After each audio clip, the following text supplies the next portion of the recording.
I was 69 when I learned that silence could cut deeper than shouting. My granddaughter's wedding was in full bloom that evening in Greenwich, Connecticut. Fairy lights strung over the garden, a jazz quartet filling the airwaiters, balancing trays of champagne. I had dressed carefully, navy suit, polished shoes, my late wife's silver cufflinks. I wanted to look steady like the grandfather who belonged. Then Mireille, my daughter-in-law, glided up in her sequined gown. She smiled wide enough for the photographers, but her words sliced without pause. "Lionel," she said, her voice sweet for the crowd, "you're nothing more than an expired charity case." She pressed a slip of paper into my palm. I opened it, a valet tip $27, written in her perfect script. She had just humiliated me before 200 guests.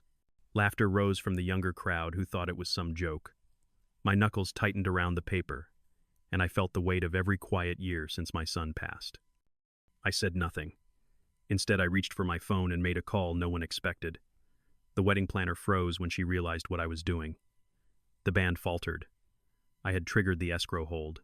Every pending payment for that night, the premium champagne, the fireworks, the floral arrangements, was suspended under a conditional power of attorney that my son had prepared. The hush that spread across the garden was louder than any curse I could have shouted. Guests looked at one another. Some thought it was a mishap. Others sensed something deeper. I remained still. My hand rested on the folded valet slip, now damp from my palm. I had lived long enough to know that dignity required patience. Revenge required timing. For a moment I stood apart. Their laughter carried on, brittle, covering discomfort. I felt the old solitude return, the same solitude I knew on winter mornings when I walked alone past shuttered shops, coffee in hand, no one greeting me. They had always seen me as decoration, not substance. I let them laugh. I let them pretend. But what they did not know was that every vendor that night, from the catering company to the lighting crew, would call me for confirmation before serving another glass. I was holding the strings they thought had been cut. The paper trembled slightly as I slid it back into my pocket. My heart did not race. It slowed steady as the tick of a clock. Mireille turned away, confident she had staged her victory. I watched her pose for photographs, unaware that her perfect evening was already unraveling. I will explain in a moment why the escrow held and why her smile faded before dessert was served. But first, tell me where you are watching from and subscribe. We need to talk about families and about money. The music picked back up after my call, though thinner, hesitant. The quartet played as if each note might be their last paid sound. Guests clinked glasses again, too polite to mention the odd silence that had stretched across the garden just minutes earlier. That was the way with wealthy gatherings. People would rather ignore the crack in the wall than admit the house was falling. I was guided to a small table near the edge of the tent, far from the bridal party. They called it the quiet corner. I knew what it really was: exile. The successful cousins sat near the dance floor, close enough to be captured in photographs. I, the widowed grandfather, was placed by the catering station, close enough to smell reheated hors d'oeuvres, but too far to be remembered. My seatmate was a half-empty water pitcher. Mireille passed by, once her perfume thick and artificial. She bent close enough for others to hear. "Enjoy the discount table, Lionel. Consider it a charity upgrade." I looked at her without a word. Her gown glittered under the lanterns, her hair sprayed into place like armor. She mistook the stillness in me for weakness. What she never understood was that silence could be a blade. On the surface, the evening carried on. Toasts were raised, laughter rehearsed. I lifted my glass when expected, though I drank nothing. It was easier to let them believe I was invisible. They had practiced ignoring me for years, treating me as the relic they tolerated at holidays. But what they did not know was already burning a hole in my jacket pocket. I carried a folder, its spine worn from years of handling, containing the trust documents my son had signed before his accident. Inside was a codicil, notarized one that shifted power with the precision of a chess move. I had waited for the moment when its weight would matter most. The first shock of the night came in the form of a laugh from the bridesmaids' table. One of them had her phone held high, showing a screenshot from a group chat. My name was plastered across the screen with mocking words. "The old man signs anything you put in front of him. Just distract him with a story about airplanes." They all giggled, not realizing the screen brightness revealed it to half the tent. I did not rise.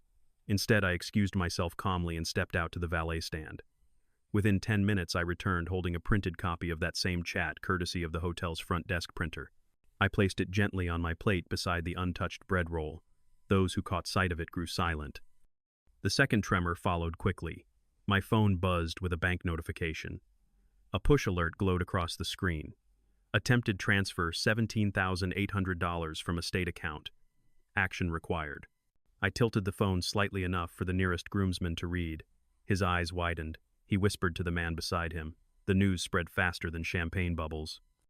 I remained seated, steady, my fork tracing the edge of the plate. Mireille noticed the murmurs and frowned, her perfect evening slipping. She had no idea that the codicil in my folder and the alert on my phone were parts of the same lock one she had just tried to force open. The waitstaff hesitated to serve the next course, unsure who held authority. They glanced between me and the planner, then froze altogether. Guests shifted in their chairs, sensing the pretense thinning. Mireille tried to lift her glass for another toast, but her voice quivered. I leaned back, folding the printed screenshot neatly. My eyes scanned the crowd, not in anger but in observation. Years had taught me to conserve words, to let silence stretch until others filled it with fear. Would you have spoken then in front of 200 strangers? Or would you have stayed quiet, knowing the storm was only beginning? I kept my seat as if it were a throne.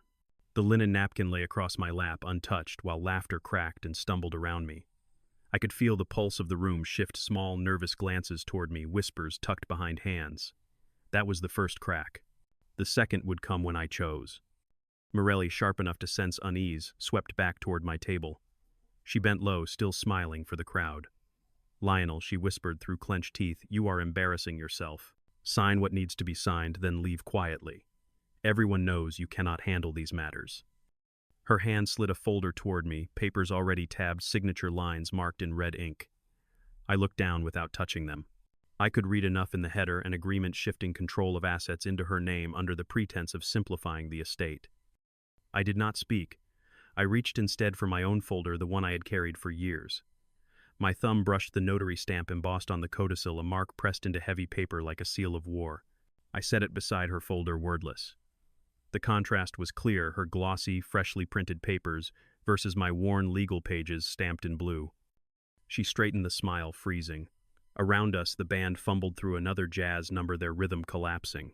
Guests pretended to listen to the music, but their eyes darted to the documents lying between us. I thought of my son then. He had known her hunger for control.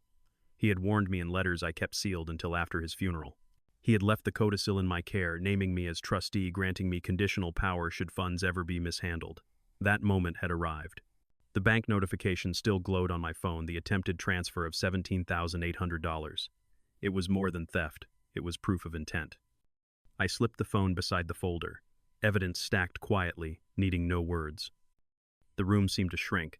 The floral centerpieces, tall arrangements of white roses, suddenly looked absurd against the growing tension. I could hear the clink of silverware, sharper than before. Even the waiters moved slower, waiting for a cue of authority. One cousin leaned toward me. Uncle Lionel, is it true? Did someone try to take money from the estate? His voice carried farther than he realized. Silence followed. Mireille's eyes burned. I finally spoke, my tone steady, quiet enough that they leaned closer to hear. Not someone, I said. Something. An attempt through hands that were not authorized.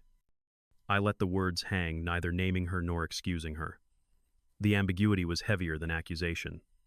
Mireille laughed too loudly. He is confused. He does not understand how digital accounts work. He sees fraud everywhere. But even as she said it, the planner approached me nervously. Sir, the florist is asking if payments will proceed. They said their invoice is frozen. The words echoed like a hammer strike. The guests shifted again, whispers rising. I leaned forward, folded her unsigned folder, and pushed it back toward her. My voice was flat. You mistake my silence for blindness. I see everything. She flushed her poise, cracking for the first time. The night pressed on, but it no longer belonged to her. It belonged to the codicil resting quietly in my folder, to the bank alert on my phone, and to the printed screenshot on my plate. Would you have chosen to speak louder to humiliate her then and there, or would you like me wait until the blade of proof was sharpened enough to cut once and for all? By the time dessert plates should have been set down, nothing felt sweet. The planner's face was pale, the staff hovering like soldiers waiting for orders. Every vendor was waiting for a signal, and I held the line. Mireille tried to carry on, ushering cousins to the dance floor, clapping along to the band, but the music carried no joy. People knew something heavier was in the air. I stood slowly, the kind of rise that draws eyes not because it is dramatic, but because it is deliberate. Conversations faltered. My chair scraped the stone floor, and that sound alone silenced half the tent. I lifted my folder, its cover frayed from years of handling, and set it on the head table where the bride and groom Saturday. My granddaughter's smile faltered as she glanced at her mother. Mireille's jaw tightened. "I apologize for interrupting," I said, my voice carrying with ease. "But when trust is broken, the celebration itself is a fraud." The planner shifted uncomfortably, but I continued. I opened the folder and laid the notarized codicil flat on the tablecloth. The heavy paper, the raised seal, the inked signatures, they spoke louder than I ever could. "This document," I said evenly, "was signed by my son, your groom's father, 2 months before he passed. It grants me conditional authority, what the law calls a springing power of attorney, activated if any misuse of the estate occurs." I turned my eyes to Mireille, but not my words. They were addressed to the guests. Tonight, a transfer attempt of $17,800 was flagged. Vendors report unpaid balances frozen in escrow. That is not rumor. That is record. Gasps rippled. Guests looked from me to her, the golden daughter-in-law whose reputation now trembled. She tried to laugh. "He is inventing this. He does not understand banking apps." I held up my phone. The alert still glowed. I projected it onto the rental screen used for the slideshow of wedding photos. The words were unmissable. "Unauthorized transfer attempt. Action required." The crowd leaned forward as if watching a court drama unfold. Mireille lunged toward the planner. "Keep serving. Ignore him. He is not in charge." But the planner shook her head. "Payments are frozen. We cannot proceed without release from the trustee." Her voice carried more authority than she realized. The band stopped mid-song. The caterers lowered trays. Champagne flutes hovered in midair, then sank back onto tables. The show had ended not by choice, but by law. I looked at Mireille. My tone was still calm. "You wanted a spectacle. Now you have one." And then I pressed further. I drew out another page, the clause confirming control of the family's event company structured as an LLC, with 51% ownership assigned to me. The numbers were bold, undeniable. "This company does not answer to you. It answers to me." The shock landed heavier than the music ever had. Guests shifted in their seats. Some whispered, others simply stared. Mireille's mask cracked. She shook her head, tried to speak, but words failed. My granddaughter whispered, "Grandpa, what does this mean?" Her voice was small, caught between loyalty and confusion. "It means," I said gently, "that the foundation your mother tried to claim is not hers to take. It belongs where my son intended it.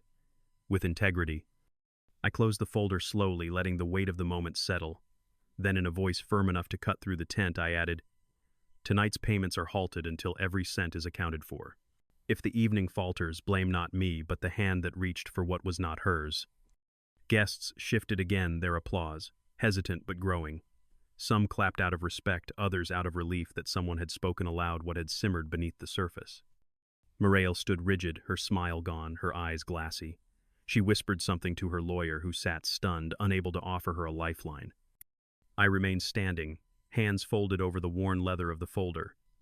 I had not shouted, not once, but the silence I carried had bent the evening in half. And what they did not know, what none of them knew, was that the quitclaim deed resting deeper in that folder would cut sharper still. The tent smelled of roses and scorched nerves. Mireille's lawyer whispered frantically into her ear, but his words had the weight of straw. Around us, guests leaned forward, hungry for the next revelation. I had lived long enough to know that once a crowd senses weakness, they wait for the kill. I drew a deeper breath, steady as the tide.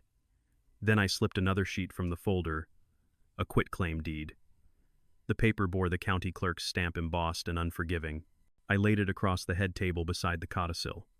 "This," I said, "is the record of transfer for the duplex property in Stamford. It is no longer part of the estate's uncertain balance. It was signed to me years ago with full legal standing." Gasps followed. A cousin whispered, "That place is worth nearly $800,000. Others murmured numbers, calculating, recalculating. Mireille's lips parted, but no words came. She had planned to wield that property as her stepping stone. Instead, it was now the stone tied to her ankles. I did not sit. I gestured toward the projector. "If anyone doubts her intent, let us play something more familiar." The slideshow of wedding photos froze, and a Ring camera recording took its place. The video showed my front porch 2 weeks earlier. In the glow of motion-activated light, Mireille appeared, tossing a cardboard box onto the steps. My belongings spilled: my walking cane, a framed picture of my late wife, a stack of mail. She kicked the box aside, turned and left without knocking. The crowd gasped louder than before. My granddaughter covered her mouth, tears welling. The DJ, awkward and pale, muted the speakers entirely. The only sound was the clip of Mireille's heels as she fled the frame in the recording. I remained still. My voice came measured. This is how she honored the man whose son gave her everything. For a heartbeat, no one spoke. Then the ripple began. Whispers, shaking heads, the subtle tilt of shoulders away from her. Aunts and uncles muttered prayers. The bride sobbed, quietly caught between loyalty and shame. But I had not yet finished. I unfolded another page, an HOA violation notice stamped in red, citing noise and fireworks at the rehearsal dinner. The fine was modest, $300, but the credit score damage was not. Even the neighborhood board has a clearer ledger than she does, I said. It was not the money that struck the crowd. It was the pattern transfer attempts, property grabs, careless disrespect. One guest muttered, "All for control, always for control." Mireille clutched her lawyer's arm. He looked ashen. He had not expected me to wield paper like steel. Then the third blow arrived, not from me, but from my phone. A fresh push notification lit the screen. Wire receipt confirmed $2,700,000 secured in trust account. The timing could not have been better. The crowd leaned closer. I tilted the phone so the nearest guests could see. Mireille lunged toward me. "That's private," she shrieked. I stepped back. "No, that is secured. Private would have been your midnight transfer. This is public." A low murmur spread. Guests rose from their chairs to glimpse the glow of the screen. I did not need to shout. The number 2,700,000 spoke for me. The lawyer finally stammered, We can challenge this in probate court." I cut him off. "Do so. But tonight, before witnesses and under notary, these documents stand." The notary summoned earlier at my request stepped forward with her seal. She pressed it onto the codicil again, onto the deed, each thump echoing across the tent.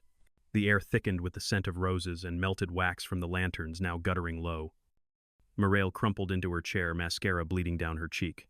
Her allies slipped away, embarrassed. The planner clutched her clipboard, waiting for me. "Proceed only when I release payments," I said to her. She nodded, relieved for clarity. The band lowered their instruments. The guests shifted, no longer pretending this was a wedding evening. It had become a tribunal, and I had set the bench. What none of them yet realized was that this was not the final strike. The strongest blow I held was not legal, it was personal, and it was still to come. The tent sagged with silence as though the poles themselves bowed under the weight of what had been revealed. Guests fanned themselves with folded napkins, though the September air was cool. Mireille sat rigid, her gown glinting under lantern light, but the sparkle only emphasized her collapse. I remained standing. Old knees ached, but I would not sit, not until every stone was turned. From the inner pocket of my jacket, I withdrew the last piece of paper, smaller than the others, yet heavier in consequence, a notarized log of attempted transfers. Each line showed dates, amounts, account numbers. I placed it flat on the table. $17,800 attempted once. 5,000 attempted again. 300 attempted again. Not mistakes, not oversight. Pattern. Murmurs grew sharper. The lawyer at her side shifted uncomfortably. He knew what patterns meant in court. I reached into my pocket once more and produced a small black card access to the main residence, a smart lock entry key. I held it between two fingers. "This key," I said, "no longer belongs in your hand." Gasps followed as I pressed the card to the notary's stamp pad, marking it void. A symbolic gesture, but symbols matter.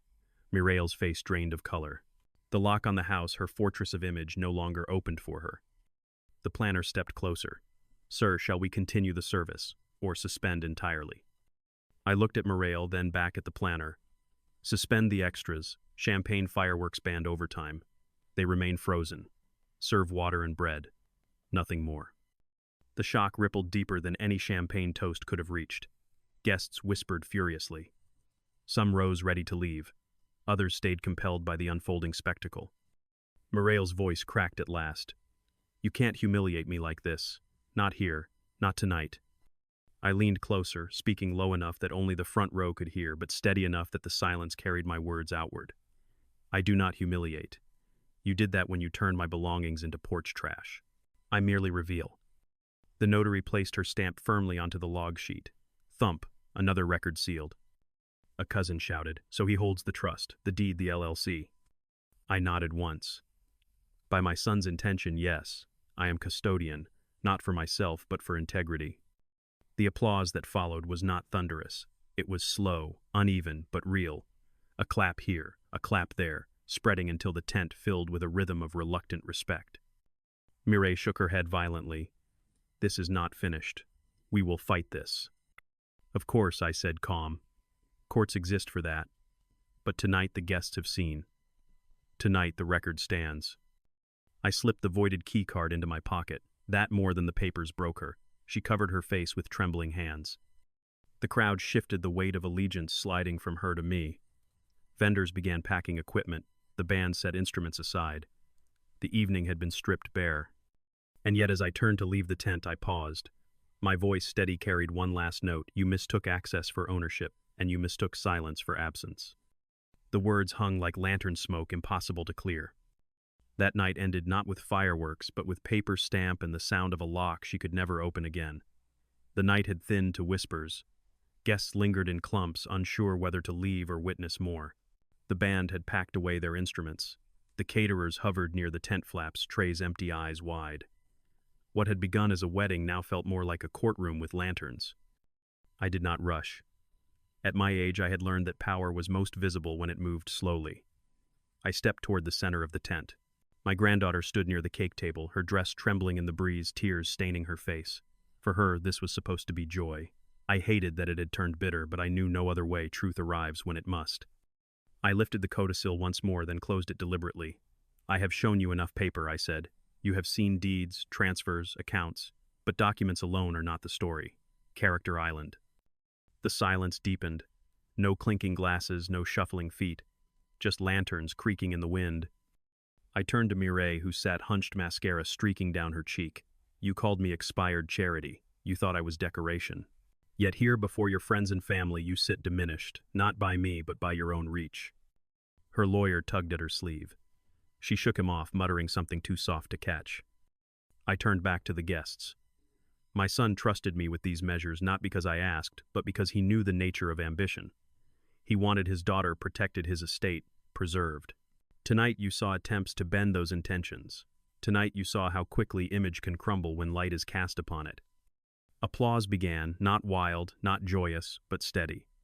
Aunts and uncles clapped, cousins, joined even a few strangers who had only come for the dinner. My granddaughter's eyes shone through tears. She whispered, "Thank you, Grandpa." I nodded to her, my heart tight. For her, I bore the weight of silence until this moment. Then I spoke words that would settle everything. "Mercy I can give, access I revoke." The phrase rolled through the tent simple as stone. Mireille gasped, covering her face with both hands. Guests repeated the words under their breath, tasting them, understanding them. I let a pause stretch, then finished with one more. "Play polite or pay public." The crowd responded with a murmur of approval, some even rising to their feet. The planner, relieved, signaled staff to begin clearing. The event was over, but the message remained. I stepped back, folded the papers carefully, and tucked them into my jacket. My work was not done. Probate and courts would come later. But for tonight, reputation was settled. Before 200 witnesses, I had restored my place not through noise, but through proof. As I left the tent, my cane tapping against the stones, I did not look back. I did not need to. The image of Mireille crumbling in her sequined gown was etched forever in their memory, not mine. The air outside the tent was cool, salted faintly by the breeze from Long Island Sound. I walked slowly down the gravel path, each tap of my cane a reminder that time leaves marks but also teaches rhythm. Behind me, the wedding broke apart, not with laughter or music, but with the hush of a congregation dismissed. I did not turn back. I had no need. What mattered had already been written in their eyes. Mireille would spend weeks trying to paste together her public image, but the truth had settled. And truth once seen does not go unseen. At my age, one thinks less about victory and more about endurance. Yet tonight was more than endurance. It was correction. My son had trusted me to hold the line when he could no longer. I had done so not with anger, but with the quiet patience of a man who has walked through storms and learned when to open the umbrella. I returned home later that night. The porch light flicked on, illuminating the same steps where Mireille had once tossed my belongings. This time, nothing lay scattered. My cane tapped the wood as I unlocked the door. The house smelled of cedar and old books. Safe, mine. I sat at the kitchen table, unfolded the documents once more, and stacked them neatly: the trust with its codicil, the quitclaim deed, the bank notifications. Together they formed not just a shield, but a ledger of my resolve. The estate remained secure, $2,700,000 in trust, the duplex in Stamford under my name, the event company firmly within my 51% control. More than numbers, they were proof that silence when chosen can be power. I poured myself a glass of water, raised it in the quiet, and thought of my granddaughter. She would remember tonight not only as her wedding, but as the night she saw her grandfather stand, not with fists, but with steadiness. I hoped that one day she would understand why. To those who wonder whether I was right, I leave the choice with you. If you think I acted rightly, comment right. If you believe there was another path, share your idea. Families fracture and mend, but money tests loyalty more than time ever could. Remember this: mercy I can give, access I revoke, play polite or pay public. And with that, my story closes.